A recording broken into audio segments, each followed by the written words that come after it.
Bonjour à tous, je suis Mélanie Engès, directrice marketing et expérience client du groupe Fnac Darty. Et je viens vous parler un peu de la façon dont le groupe Fnac Darty appréhende l'expérience client en général, les grandes priorités qu'on s'est données pour travailler sur ce sujet-là, et puis aussi comment est-ce qu'on a traversé ces derniers mois et qu'est-ce qui a changé dans la façon dont on appréhende aujourd'hui l'expérience client. Le premier point que je voulais partager avec vous, c'est que on pense chez Fnac Darty que l'expérience client est vraiment multiple et couvre différentes dimensions de la relation qu'on a avec nos clients. Il y a évidemment une dimension extrêmement rationnelle.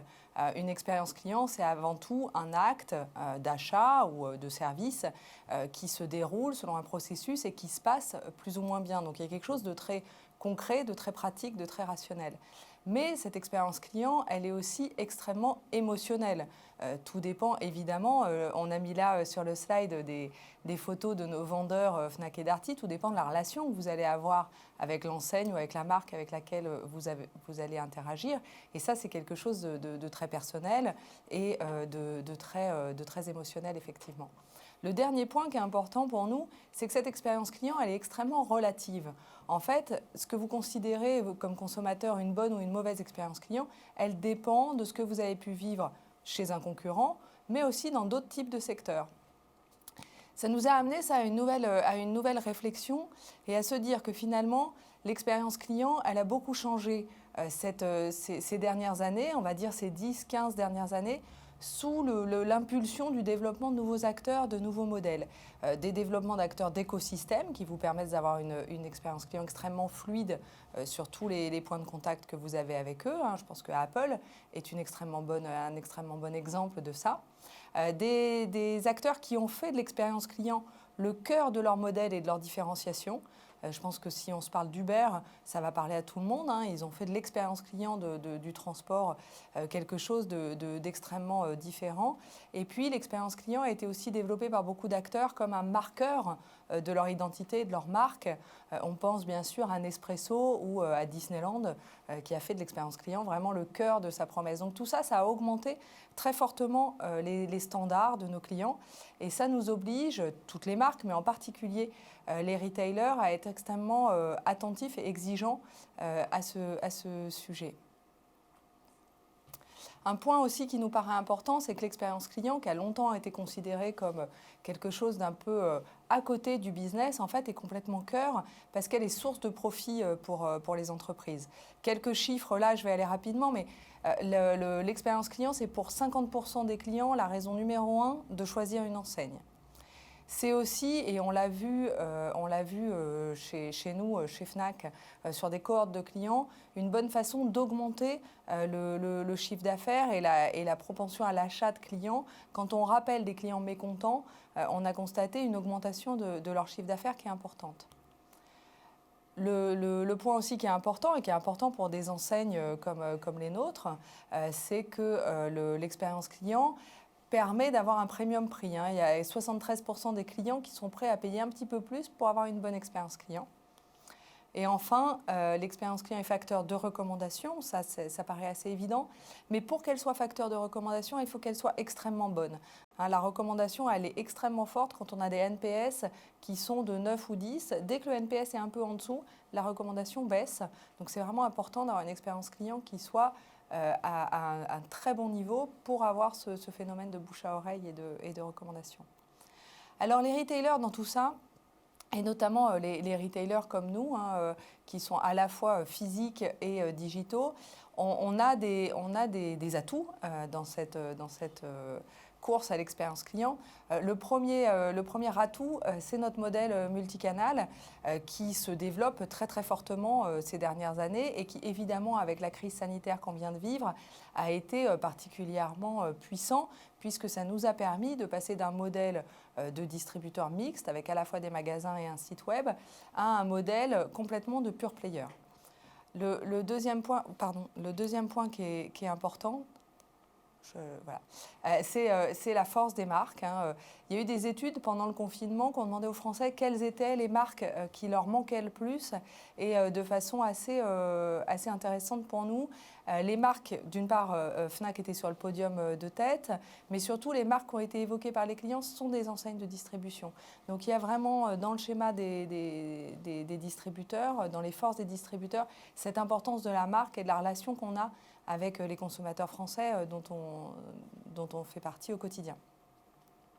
Le troisième point qui est important, et ça explique ma présence ici, et puis les efforts qui sont faits par l'intégralité des distributeurs et Fnac Darty en particulier, c'est l'importance qui est donnée de plus en plus à ces questions d'expérience client. Mais évidemment, le contexte est quand même avec des challenges, hein, et puis on l'a vu encore plus pendant cette crise sanitaire.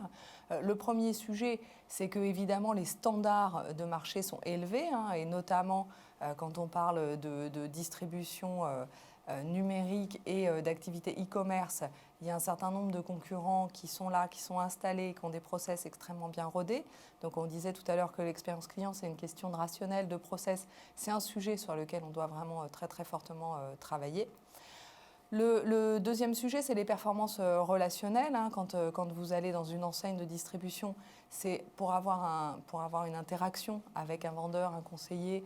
Et cette interaction-là, elle doit être homogène dans tous vos points de vente, mais elle doit aussi se retrouver sur les sites web. C'est une question qu'on a eu à adresser pendant la crise sanitaire. C'est comment est-ce qu'on transpose cette expérience de relation avec le vendeur sur un site web. Donc on a eu un certain nombre d'initiatives, de tests qu'on a mis en place, notamment de chat avec des vendeurs, que ce soit côté Fnac ou côté Darty, voire de visio avec des vendeurs qui permettent justement de rendre cette expérience de l'interaction avec un vendeur ou un conseiller homogène, que vous soyez en magasin ou sur le site web.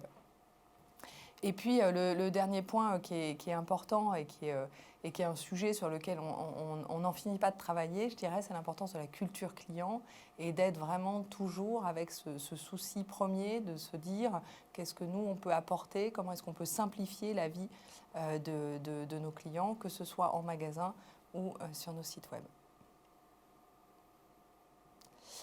Donc chez Fnac Darty, on travaille et on a travaillé sur 3 sujets.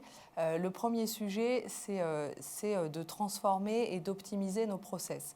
Ce que la crise sanitaire a changé, c'est l'importance, ou en fait elle ne l'a pas vraiment changé, elle l'a renforcé, elle l'a accéléré.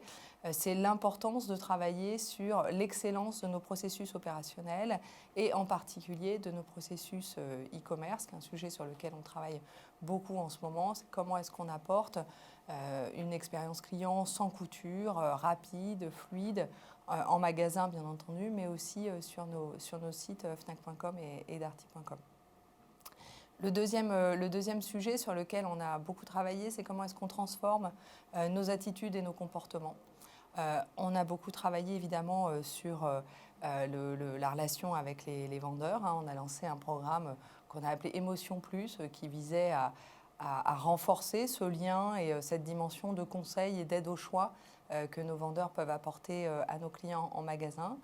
On a aussi travaillé, comme je vous disais, sur ce sujet-là, sur nos sites web, pour voir comment est-ce qu'on pouvait transposer ce que viennent chercher nos clients en magasin, c'est-à-dire cette aide, ce conseil, ce repérage en fait dans une offre qui est importante, et comment est-ce que tout ça on pouvait le transposer sur nos sites web en améliorant la visibilité des conseils des vendeurs, en améliorant la visibilité d'aide au choix, comme je vous disais, en mettant en place des processus de type chat ou vidéo avec les vendeurs.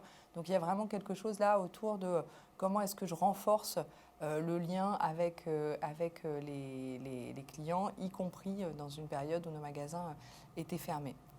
Et puis le troisième point, développer notre obsession client, c'est un sujet qui est important parce que c'est vraiment le terreau sur lequel on va pouvoir construire toutes les autres initiatives. Il y a plusieurs axes là-dedans. Développer une culture, c'est long, ça passe beaucoup par de la communication interne, ça passe aussi beaucoup par les chiffres, en fait, hein, par donner des grands indicateurs d'expérience client régulièrement, analyser les dysfonctionnements et communiquer sur ce qui a pu dysfonctionner, comment est-ce qu'on l'améliore, lancer des grands projets pour enchanter aussi cette relation client. Donc il y a vraiment un travail pour renforcer la culture client et l'obsession du client dans toutes nos équipes. Donc voilà un peu la façon dont on a appréhendé l'expérience client chez Fnac Darty. C'était vrai avant la crise. La crise a servi vraiment de catalyseur, d'accélérateur sur un certain nombre d'initiatives, avec toujours donc, ces trois dimensions. Comment est-ce qu'on travaille sur nos process, nos façons de faire, nos façons de fonctionner. Comment est-ce qu'on renforce le lien émotionnel qu'on peut avoir avec nos clients. Et puis comment est-ce qu'on développe ce terreau favorable à une bonne expérience client qui est la culture client au sein du groupe. Voilà, j'en ai terminé. Merci beaucoup. Merci beaucoup à vous. C'était Mélanie Henges, directrice marketing et expérience client de Fnac Darty pour CX Paris by Relations Client Magazine.